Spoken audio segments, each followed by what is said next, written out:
say today. Well, hey, I did some. Do you need to wait and look at the film, or can you tell us now about what some of the good things and bad things that the team managers did last night in their victory over USC? I was getting a play-by-play during the day or during the evening, and I guess it was a hard-fought victory. I heard they had to come to a replay at one point, instant replay, but they hung in there and they got the win. So I was proud of them. Are you concerned that they almost let a 24-12 lead get away?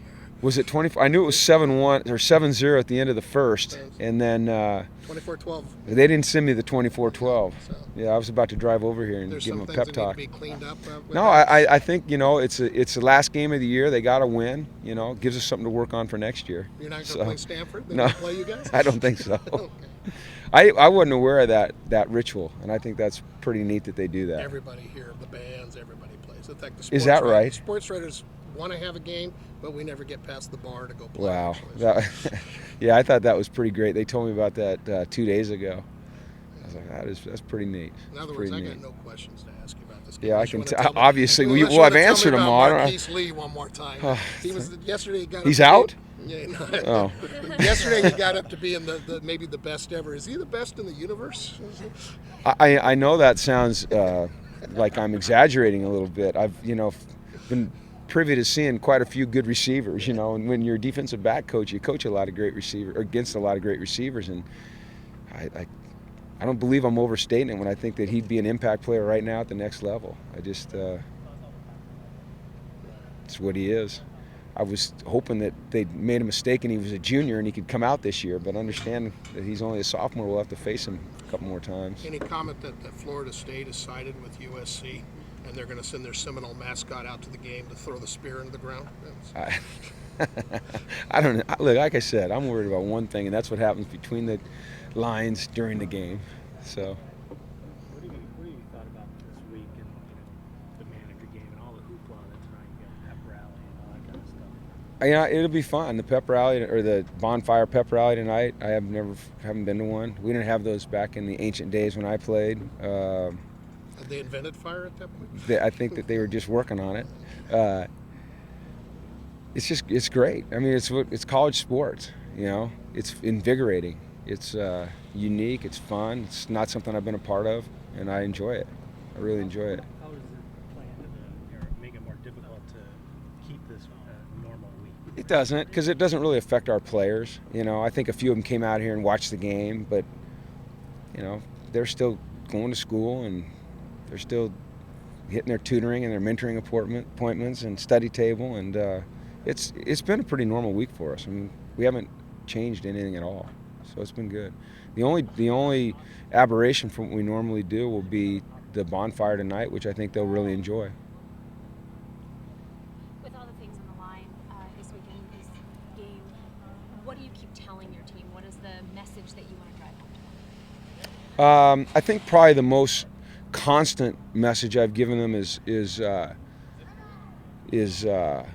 control your emotions. Don't ignore them, but control your emotions. Manage your emotions.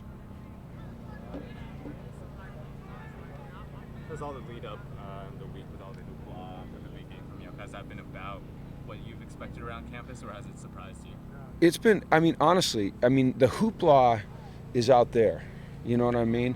The hoopla doesn't affect me, the coaches, or the players, quite frankly. There's a little added excitement. I don't want to minimize it, but my week has been exactly like the last 10. To a T, to the second. And we've kept the meetings and the practices and everything we do with the players exactly like we always do. You don't change things. At least that's my experience. But there's buzz out there, but it hasn't affected me, I couldn't hear it because of the steam cleaner that's been out there for 3 days. So Yeah. Kind of cut down the buzz. So anyway.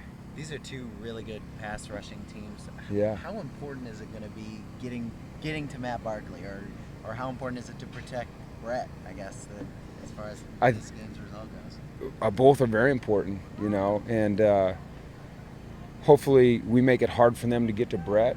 And I'm sure that one of their goals is to make it hard for us to get to Matt. And Matt does a really good job of getting the ball out of his hands, and so does Brett.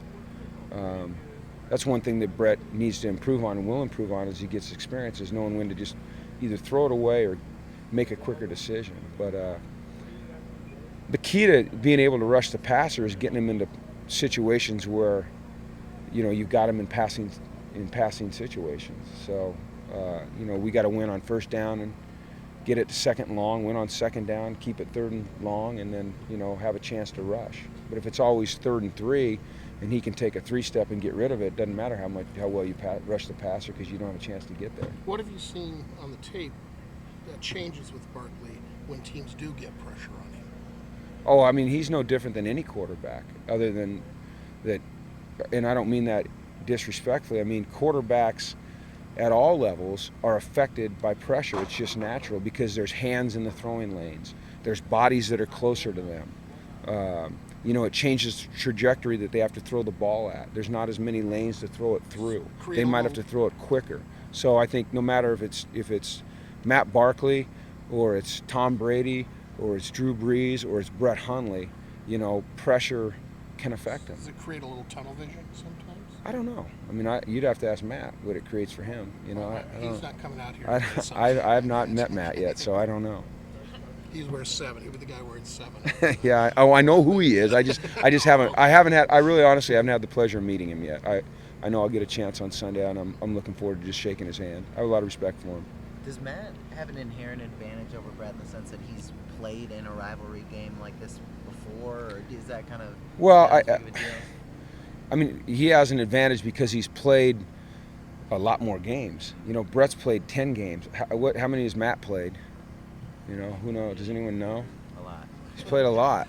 You know, Brett's played 10 games. So, rivalry game or, you know, pickup game, he has an advantage in that he's more experienced at this level. Game got changed to Sunday. Did I say Sunday again? Yeah, I know. I'm sorry. Someday I'll get that right. Hopefully soon.